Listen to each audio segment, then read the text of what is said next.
কি যাচ্ছি, আমি কি যাচ্ছি।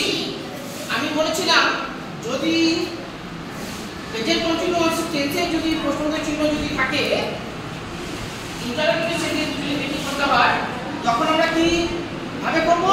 প্রথমে আমরা বিভাগ বসাবো, তারপরে সাবজেক্ট বসাবো, তারপরে ভার্বের সাথে আইএনজি বসাবো, লাস্টে হচ্ছে আমাদের অবজেক্ট। দেখো প্রেজেন্ট কন্টিনিউয়াস টেন্সের ক্ষেত্রে এই ফর্মুলা ব্যবহার করছি আমরা। প্রেজেন্ট কন্টিনিউয়াস টেন্সের ক্ষেত্রে যখনই প্রেজেন্ট কন্টিনিউয়াস টেন্সে যখন প্রেজেন্ট কন্টিনিউয়াস টেন্সে প্রশ্নবোধক চিহ্নকে রূপান্তরিত করতে হবে আমাদের, বা ইন্টারোগেটিভ সেন্টেন্সে রূপান্তরিত করব, তখন মনে রাখবে প্রেজেন্ট কন্টিনিউয়াস টেন্সে যে স্ট্রাকচারে ফর্মুলাতে বসাতাম সেইটাতেই বসাবো। শুধুমাত্র পরিবর্তন হবে কি, বিভাগটাকে আমরা সাবজেক্টের আগে বসাবো, বিভাগটাকে সাবজেক্টের আগে বসাবো।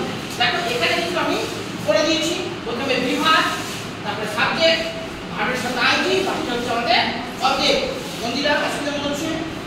অসুবিধা হলে বলবে।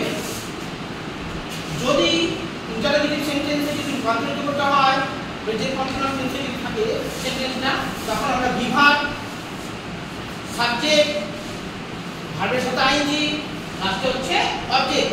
দেখো শুধুমাত্র পরিবর্তন কি করেছি আমরা, এই বিভাগটাকে আমরা সাবজেক্টের আগে নিয়ে চলে গেছি, আর সাবজেক্টটা একটু নিচে নেমে গেল, অর্থাৎ সাবজেক্ট দ্বিতীয়তে হয়ে গেছে। দেখো এখানে প্রথম, দ্বিতীয়, তৃতীয়, চতুর্থ। আরো যদি এই ফর্মুলা যদি বুঝতে অসুবিধা হয় বলো। আমরা শুধুমাত্র কি করেছি, বিভাগটাকে আগে নিয়ে গেছি, আগে সাবজেক্ট বসাতাম, বিভাগ বসাতাম। এখন কি করলাম, প্রশ্নবোধক চিহ্নের ক্ষেত্রে এটা ব্যবহার করছি আমরা, শুধুমাত্র বিভাগটাকে আগে নিয়ে গেছি, বাকিটা কি সবই একই আছে। বোঝা গেছে? এটা হচ্ছে প্রেজেন্ট কন্টিনিউয়াসের ক্ষেত্রে, আর এটা হচ্ছে আমাদের ইন্টারোগেটিভ সেন্টেন্সের ক্ষেত্রে। বোঝা গেল?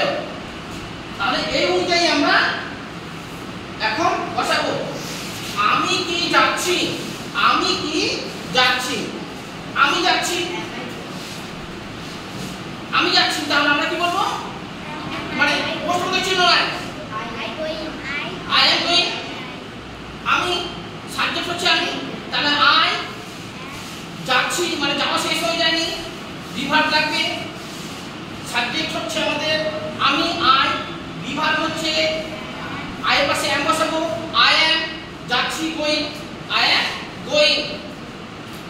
এবার প্রশ্নবোধক চিহ্ন আছে না এখানে, হ্যাঁ প্রশ্নবোধক চিহ্ন আছে। দেখো তখন আমরা কি করব, বিভাগটাকে আগে নিয়ে চলে আসবো।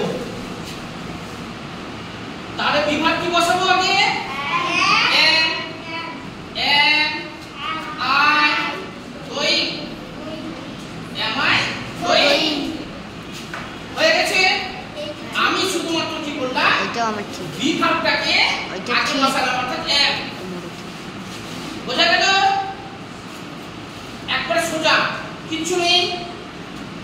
প্রেজেন্ট কন্টিনিউয়াস টেন্সের মতো এটা হচ্ছে, শুধুমাত্র আমরা বিভাগ যেটা হচ্ছে, বিভাগটাকে আমরা আগে এনে বসিয়ে দিচ্ছি, তাহলে আমাদের ইন্টারোগেটিভ সেন্টেন্স হয়ে যাচ্ছে। কারো বুঝতে কোনো কিছু অসুবিধা মনে হচ্ছে? বিভাগটাকে আগে নিয়ে আসলাম, আর এটা এখানে যদি আই বসাতাম, আই এম গোয়িং, আমি যাচ্ছি। এখানে হয়ে গেল এম আই গোয়িং, আমি কি যাচ্ছি, প্রশ্নবোধক চিহ্ন তৈরি হয়ে গেল। আর ঘর লেখার পরে ইংরেজিতে আমরা প্রশ্নবোধক চিহ্ন অবশ্যই দেব। এবার দ্বিতীয়টা কি আছে আমাদের, সে কি জোরে কথা বলছে, সে কি জোরে কথা বলছে।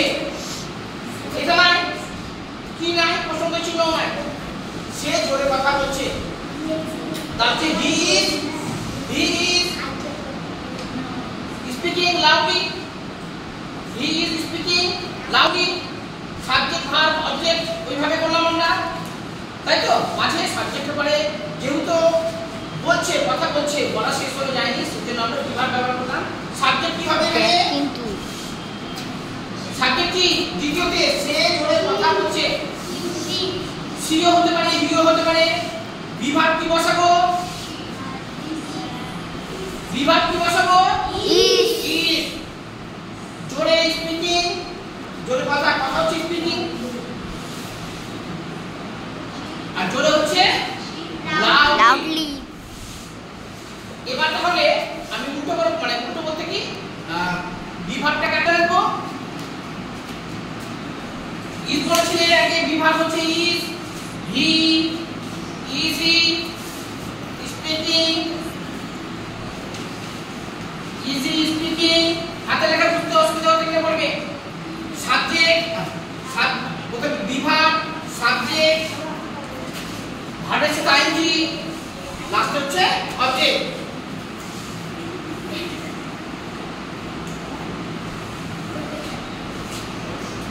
ইজি স্পিকিং লাউডলি, ইজি আমাদের বিভাগ আগে চলে এসেছে, সাবজেক্ট ছিল হি, বাকি যা ছিল একইভাবে বসিয়ে দিলাম আমরা। শুধুমাত্র শুধুমাত্র কি করছি আমরা, প্রশ্নোত্তর চিহ্নের ক্ষেত্রে আমরা বিভাগটাকে আগে নিয়ে চলে আসছি। এবার তৃতীয় নম্বর কি আছে, আমি কি ঘুমাচ্ছি। কি প্রথমে সোজা ভাবে হবে, কি নাই আর প্রশ্নোত্তর চিহ্ন নাই। আমি ঘুমাচ্ছি, হ্যাঁ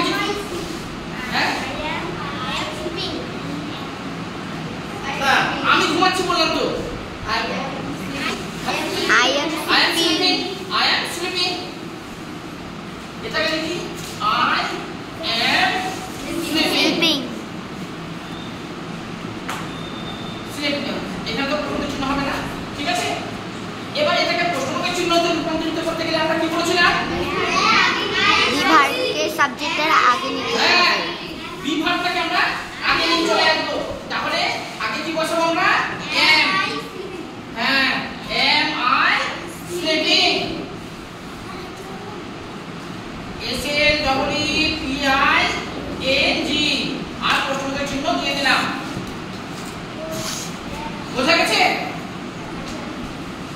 আজ বাবা এরকম যাবো, হ্যাঁ ঠিক আছে, ঠিক আছে, এটাও চেঞ্জ করে দিচ্ছি। কারো যদি কিছু অসুবিধা হয় বলো। দেখো খুব বেশি কিন্তু পরিবর্তন হচ্ছে না, একবারে সোজা কিন্তু একবারে প্রেজেন্ট কন্টিনিউয়াস টেন্সে যেভাবে আমরা বসাচ্ছিলাম ওইভাবেই বসাচ্ছি, শুধুমাত্র বিভাগটাকে সাবজেক্টের আগে বসিয়ে দিচ্ছি। এই জন্যই আমি তোমাদেরকে এটা লিখে একেবারে এর আগেও তোমাদেরকে এইভাবে বুঝিয়েছিলাম, তোমরা বলেছো স্যার এইভাবে বুঝতে সুবিধা হচ্ছে, ওই জন্য am I sleeping, আমরা লিখি I am sleeping, সাবজেক্ট, বিভাগ, ভার্বের সাথে আইএনজি, অবজেক্ট নেই এখানে, ঠিক আছে। প্রশ্নোত্তর চিহ্নের ক্ষেত্রে আমরা কি বললাম, আমটাকে আগে নিয়ে চলে আসলাম। কেন নিয়ে আসলাম, প্রশ্নোত্তর চিহ্নের ক্ষেত্রে আমরা কোন ফর্মুলা ব্যবহার করতে বলেছিলাম, আমরা ব্যবহার করতে হবে। প্রথমে বিভাগ বসাবো, তারপরে সাবজেক্ট, ভার্বের সাথে আইএনজি, লাস্টে হচ্ছে আমাদের অবজেক্ট। am বিভাগ বসিয়েছি, তারপরে সাবজেক্ট বসিয়েছি, তারপরে হচ্ছে ভার্বের সাথে আইএনজি যোগ করেছি। ক্লিয়ার হলো?